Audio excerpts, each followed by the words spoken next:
We all know that theme song. It is our opening to the final frontier. Explored through the series Star Trek. Beginning in 1965, Star Trek, which started as a pilot episode called The Cage, explored the final frontier of space. The series lasted 3 years and left a cultural impact to where our first space shuttle was named Enterprise. After its cancellation in 1969, it continued on in the 70s through a series of motion pictures, eventually leading to new spin-off series like Star Trek The Next Generation, which carried on the mission of the crew of the Enterprise through new generations, and then offshooting to new series like Deep Space Nine, which explored the world of the United Federation of Planets on an alien space station. Following that, Star Trek Voyager, which had a crew of the Federation stranded in a far distant quadrant looking to get back to their home systems. Following that, Enterprise with Scott Bakula, a remade series of movies with J.J. Abrams at the helm, and even now we still have new series to this day: Star Trek Discovery, Star Trek Strange New Worlds, animated series like Lower Decks and Prodigy. All of this explored a vision of the future where humanity came together in a common goal of exploration among the stars to seek out new worlds and new civilizations, boldly going where no one had gone before. And sometimes maybe exploring the avenues of humanity that may be best left not traveled. Star Trek showed us a vision of the future for which we can aspire to, embracing new technology, new paths forward, learning about alien races, and learning about ourselves in the process. We are aware of the differences between us, but we learn from those differences, grow, become better than we are, and walk the stars together. From this series also came a series of games. There have been many throughout the years. Games ranging from Classic Trek to Next Generation to DS9 to Voyager and throughout history. These games also serve as a reflection of Roddenberry's vision of the future, where we overcome our demons, our worst instincts, and embrace the stars. Hop a starship. Let's see what's out there. Let's fly. But if you want, Engage works too. Now, the list of Star Trek games over the years has been pretty long. So we're going to tackle the first one that came out, Star Trek Strategic Operations Simulator. First, we're going to cover the arcade version. First of its kind, and you ask me, a real fun play. Sega presents Star Trek. Be the captain of the Starship Enterprise. Star Trek Strategic Operations Simulator. Enterprise Klingon Starbase. Starbase unused. Starbase safe. Basically, this tells you all the principles you need to play the game. The opening montage. What all you have. Your warp time. Your photons. Your shields. Your basic goal is to shoot the Klingons and save your bases. Especially as sometimes you might take some damage and you're going to need the bases to repair yourself. So,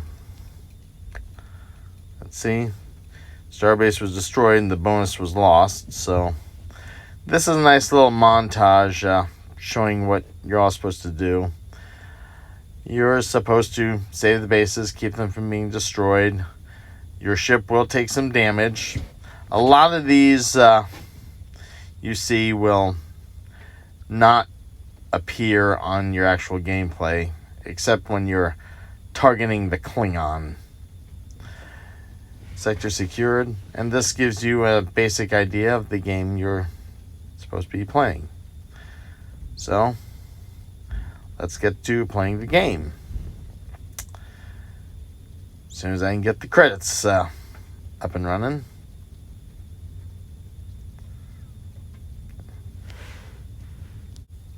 Looks like we're ready to start. Klingon, Starbase, USS Enterprise.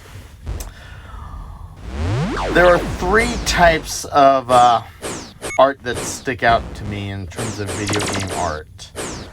The 2D pixel, the 3D model, and the vector line graphics. This is done in vector line graphics. And I'm now entering Sector 1.2. It's basically a simple principle. You're just blasting away the Klingons, saving your star bases, and also going for repairs if you need them. Entering Sector 1.3. Spock will tell you what sector you're in, and if your ship is pretty banged up, then you get damage, warp time. And I believe Scotty just told you the damage was repaired. But yeah, you use the bases once if you need some warp time, and simulation complete. Game over. Yeah, didn't do too well there, did I? So we go one more try. See how far we go. Just trying to press start. Thank you, Mr. Spock. Klingon, Starbase, USS Enterprise. Yeah, Scotty will tell you when the damage is repaired if you have some pretty heavy damage. You also have to make sure you can use your bases sparingly. Just 2 Klingons, it gets harder as you go. You'll get some new bases as gameplay goes on, but you're also going to get a whole lot of Klingons showing up. For all intents and purposes, this game could well be the Kobayashi Maru, as like in the 80s with a lot of games, you couldn't win. The main purpose is you run up the score. You just blast as many enemies as you can, and you try to last the game. Just docked, warp time added, photon added, shield level raised. Okay, thank you, Mr. Scott. Now let's see what else we can get out here. Alright, Starbase bonus. You also see another ship coming into picture. Some kind of square thing. One might assume it's a Romulan. I wasn't sure. The Klingons you could tell pretty well. Although the episode The Enterprise Incident, the Romulans did use a Klingon design, so you can probably substitute them for Romulans if you want. As you go later in the levels, you are dealing with a minefield and Nomad laying out mines, and you have to destroy him. Avoid the mines. Oh look, it's Nomad. You gotta avoid those mines. But also try to take out Nomad, the mine layer. And you'll likely be making an appearance again, but you will be seeing a whole lot more Klingons as time goes on. Simulation complete. The arcade version is my favorite. It's just, I like the design. I like the authenticity. You have Spock's voice. You have Scotty's voice on occasion, indicating the damage repaired. And vector line graphics is an art form that's probably not as appreciated as much now as it was back in the time that the game was made. I mean, you had games like Red Baron, you had Battlezone. Asteroids was another. So having it go through Vector Line Designs, they really did a good job with the designs, as it really comes off authentic to the ship designs. And the gameplay, once you get a pretty good idea of what that's about, you can move on to further games and practice your skills, hoping to make sure that the simulation does not end. Like a lot of the games at the time, this was a Kobayashi Maru. It was a no-win. You just kept playing until you couldn't play anymore. Try as you may, you can't beat it, but you can run up your score and you go through as many sectors as you can. And from the arcades, would also come to the home consoles. Coming up next, the Atari 2600. This is Star Trek for the 2600. Image of the Enterprise, the Sega logo, scrolling image of logo of Star Trek, 1983. It's the movie Enterprise. Frankly, that's my favorite ship design. I always loved the Constitution 2 class. Briefly, it was called the Enterprise class in the films, so. But then just went to Constitution 2. And here you are on the base and just trying to find out where the Klingons are. Oh, got them. So now just look for the Klingons and start blasting away. And you have to shoot your photons, warp capable. You're working on the regular Atari system. You also get a bit of an overlay which indicates all the additional functions. This is not quite, you gotta navigate the mines here. This is not quite like the arcade. This is not vector line. This is 2-bit. 2-bit graphics. But still, I feel does pretty good. It captures the attention, and of course, dock with the base, moving on, and blasting the Klingons again. Pretty much the name of the game. Blast the Klingons, blast the enemies, and if you come across Nomad again, you gotta blast him too. And here comes more Klingons. All the way, they get you, and the shields are down. So you make it to the starbase. So you can get that Klingon. Yes, you did. Going on next.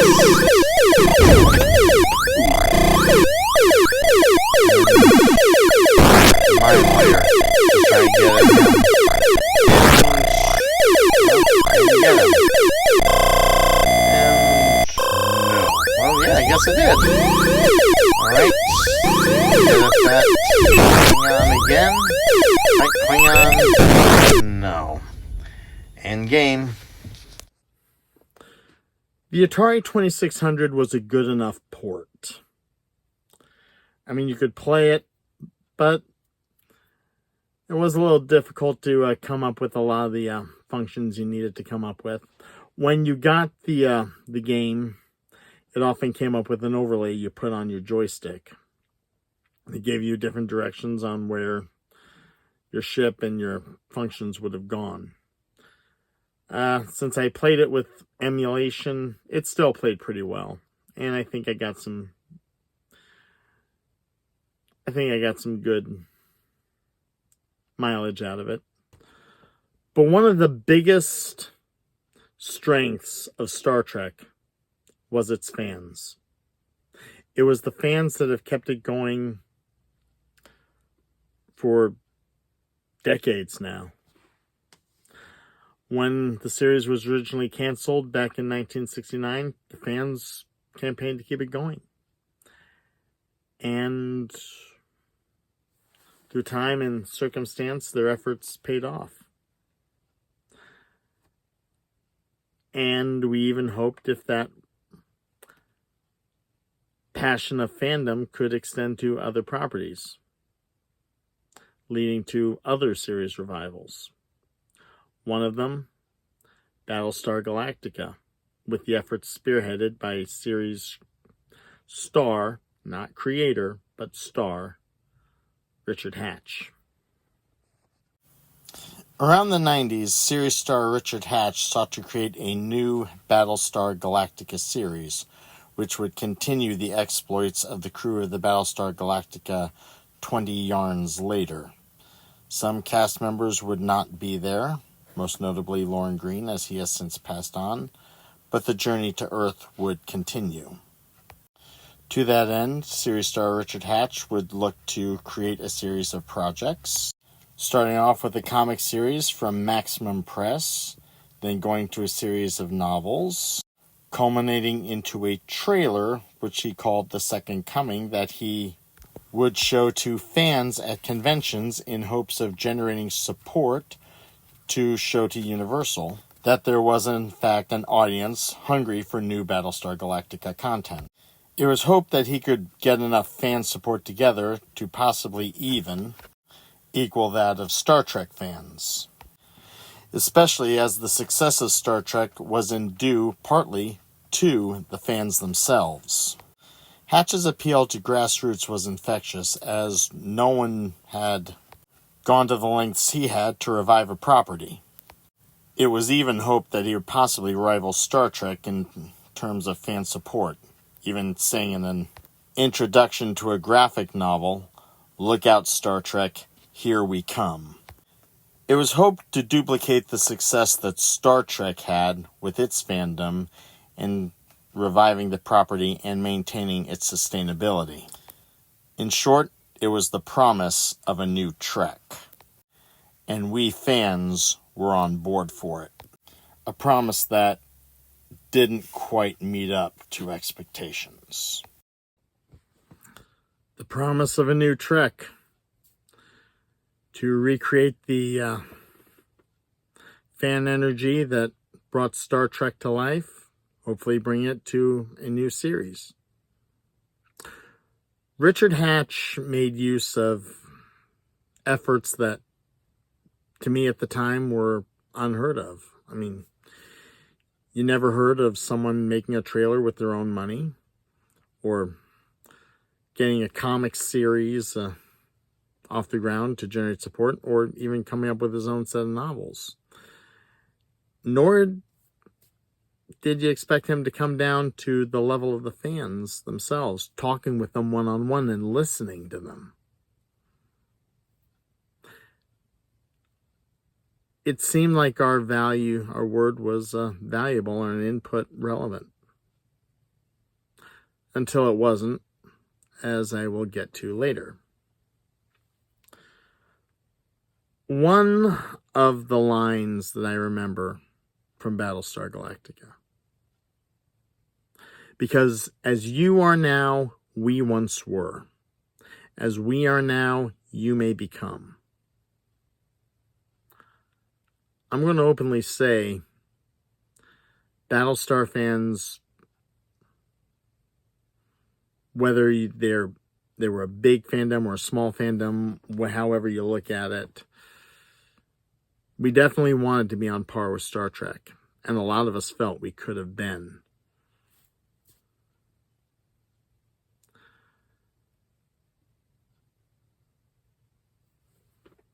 But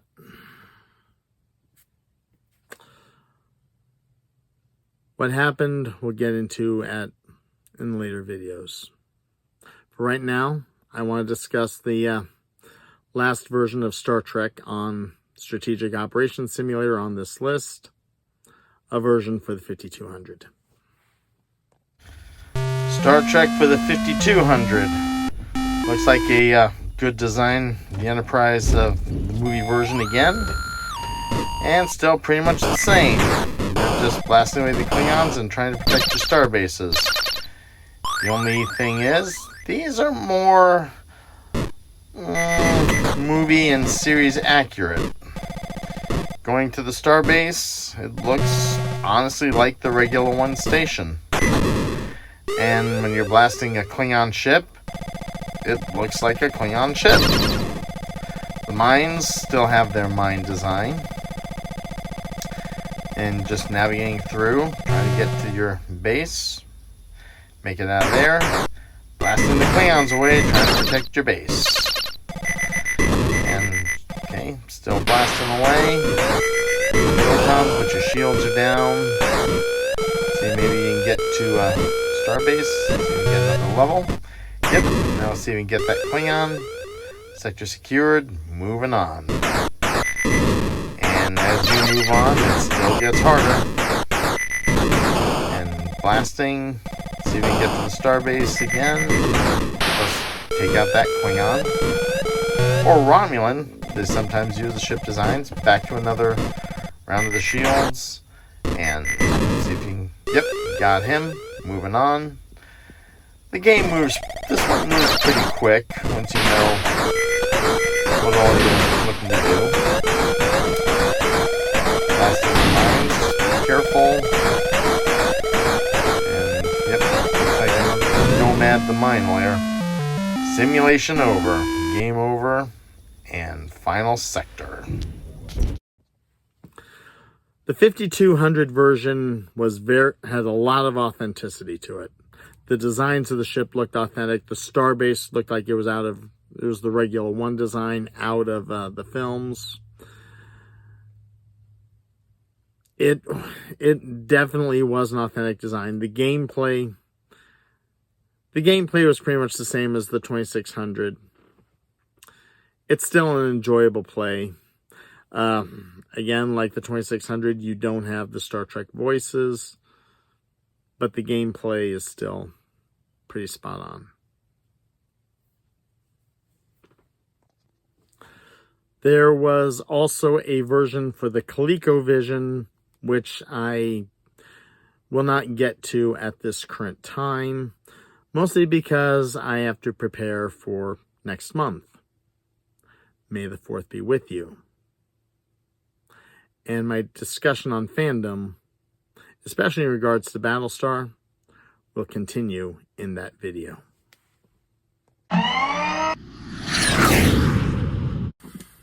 Don't forget to leave a like and click below to subscribe to the Turret Views and Reviews YouTube channel.